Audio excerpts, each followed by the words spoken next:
Good morning, and the sun is shining outside. It's 20 to 8.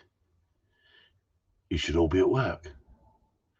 Anyway, I forgot to mention last night on my live feed on YouTube about this tool. And we were all having a laugh. And some people might have thought, why did he bring out a rolling pin? Why did he decide to bring out a rolling pin? He's either a fool or a maverick. So we were discussing the e-collar.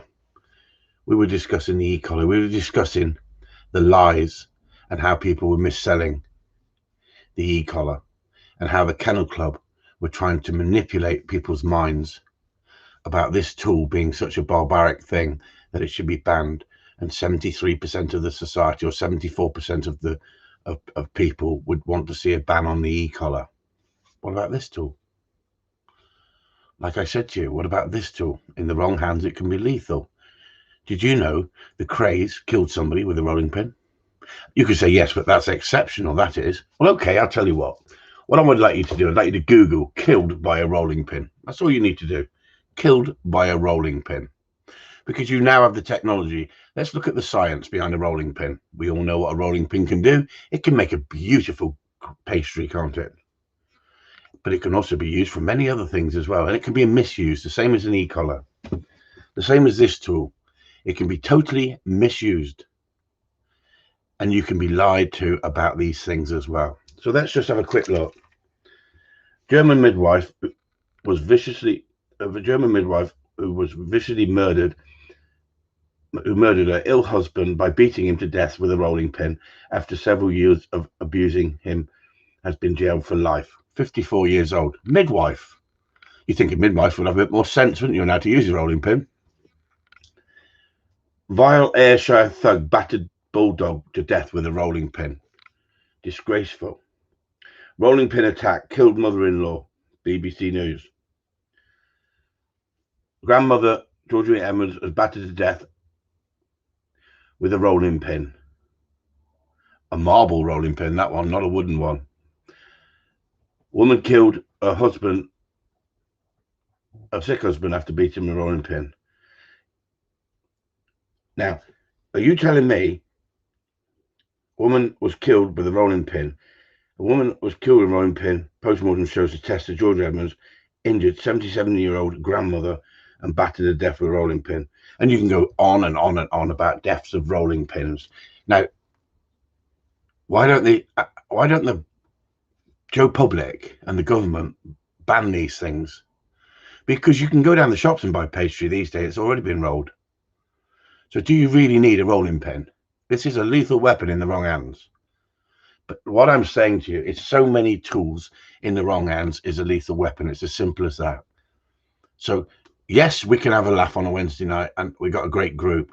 But the serious point is, if we don't stand up and say something about these things, then we stand no chance of getting things turned round. How many cars have killed people with misuse? So many things kill people with misuse. It's one of them tragic things, isn't it? People have accidents, but people misuse things. But this e-collar is nowhere near. I've never seen anything where e-collar kills dog, e-collar kills person. I've not seen it. And so what is so important to ram down the public's throat that these things are lethal, barbaric, cruel, they frighten the hell out of dogs, when if you've got your wife standing over you with a rolling pin and you're intimidated, you're in trouble. Or what if you've got your husband standing over you with a rolling pin because you're a nasty bastard? There's plenty of them out there, isn't there? How many kids have had a rolling pin thrown at them? Eh? I can't remember having a rolling pin thrown at me, but I'm perhaps a lucky one. But at the end of the day, any tool can be abused. And that's all you have to do. If you don't believe me, just Google killed by a rolling pin and read down there. Because like I say, anything you want to find and make it evil, you can turn it into an evil tool. And yet, why don't they show the video of the craze smashing the shit out of somebody and killing them with a rolling pin? They will, won't they? Because violence, they like violence on television. And yet, we're told that we're not allowed to use certain tools. We're being dictated to by a small minority because of the power of the Kennel Club, DEFRA, and the rescue homes. People come together, these big businesses, and that's what they do. They go out of their way to sell you a lie. At the end of the day, those tools used properly, and the only way to highlight this, and you have to highlight it with humor, and you have to be direct. And the only way we're going to get any resolve with this is by publicly explaining and standing up as professionals and saying, listen, we use these tools. We don't abuse the dogs with these tools. We get results, and we save dogs, and we give dogs a happier life because we give dogs freedom. Dogs can be trusted off the lead because at the end of the day, you know the dogs understands the language that we've taught them with the e-collar, and one tap of the e-collar brings the dog back to you without any real stress or strain to that dog. We've all got to learn to cope with pressure in life. Pressure is part of the structure of life. Today's society has become so stupid and so broken because you've got kids walking up to people and threatening people in their face, where they could get seriously injured if someone retaliated. You're not allowed to retaliate these days. You're told not to fight back. You're told not to defend yourself, but you have a right to defend yourself. And if some young snot rag wants to put his face into your face and bully you, he's going to come unstuck with some people, because some people will retaliate. And what I'm saying is, we've all become namby-pamby society that it's acceptable to be biddable and live and let live with certain people, and yet on the other end of the scale, you've got people dictating what they want. Students dictating they want a better life. They want to be taken into university with poor grading. Why should I not go to university? Well, you're wasting a space in university. You're wasting time, and you might not have the education. At the end of the day, you've got to reach a certain criteria to get into university. But now they're going to turn that around, aren't they, with all this hassle that we've seen now? You've got bleating kids going, I'm not going to get a chance in life.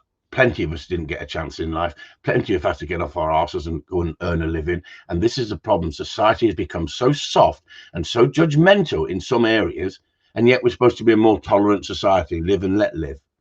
Sorry, everyone. Chris Upton is standing up and saying it the way it is. So that's what Chris Upton is doing. Chris Upton's talking about the subjects in the right way, but highlighting it in the fashion that it brings attention to the situation, because it's a joke, isn't it? If a rolling pin has killed numbers and numbers of people, I've not seen any debates or any inquiries into should we ban the rolling pin. But what are you going to do? You're going to ban wood. Are you going to ban wood? Are you going to ban marble? They do marble rolling pins as well, because they used to keep the pastry cold, didn't they? Marble rolling pins.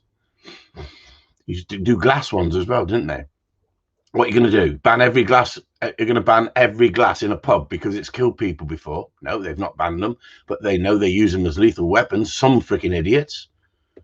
It's getting ridiculous, isn't it? It's getting so ridiculous. We could bring up so many things that have killed people or are a danger to society and should be banned, but you can't ban everything. It's about education. You have to educate, right? And that's what it's about. It's about education. And if everybody was shown how to use the e-collar and people didn't fear losing business by talking about this tool, because this is what the fools say. The fools say, if you use this tool, then you're not a dog trainer. You don't know how to train a dog. Well, I can tell you, I've been training dogs for over 30 years, and I found this tool in the last 2.5 years, and the way that people are using it, who I follow, that it's a fantastic tool if used the way you're shown properly. But you have to educate yourself. You have to take time out and educate yourself.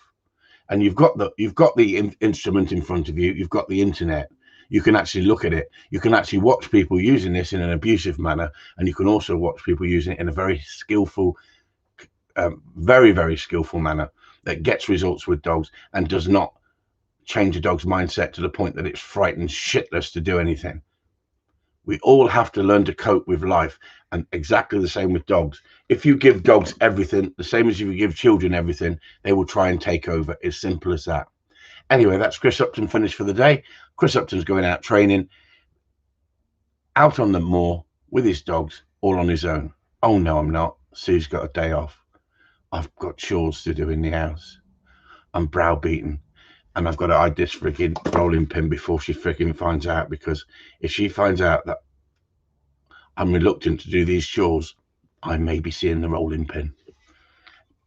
Peace, everyone. Is that what they say in the dog world? Peace. I just